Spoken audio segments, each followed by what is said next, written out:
तुम अदन को आउट ऑफ कंट्री ले जाकर हार्ट ट्रांसप्लांट करवा दोगी, वो भी आर्टिफिशियल, जो चंद सालों में ही खराब हो जाएगा। सतवी ने तंजिया अंदाज में कहा था। उससे अदन साहब बच तो सकते हैं, वरना यहाँ ना डॉक्टर है और ना ही हार्ट। तो ये तुम्हारा मसला नहीं है, ये मसला है अदन, मेरे शौहर का। और मुझे अपने मसले हल करना आते हैं। तुम अदन के आस पास भटकने की भी कोशिश मत करना। वो पल को वॉर्न करती हुई आगे बढ़ना चाहती थी कि पल उसका बाजू पकड़कर रोक गई। मैं देखूंगी कि 20 घंटे के अंदर तुम हार्ट और सर्जन कहाँ से लाती हो।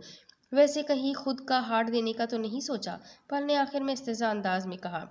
20 घंटे तो बहुत दूर है। 8 घंटे बाद अदन की सर्जरी शुरू हो जाएगी, जहाँ हार्ट भी मौजूद होगा और सर्जन भी। और अगर हार्ट नहीं मिला तो मैं अपना हार्ट देने से भी पीछे नहीं हटूंगी। वैसे तुम भी दे सकती हो। पर्ल सतफी के मजबूत लहजे पर समझ गई थी। सतफी यूसुफ जो कह रही थी वो कर दिखाने में जरा भी हिचकिचाने वाली नहीं थी।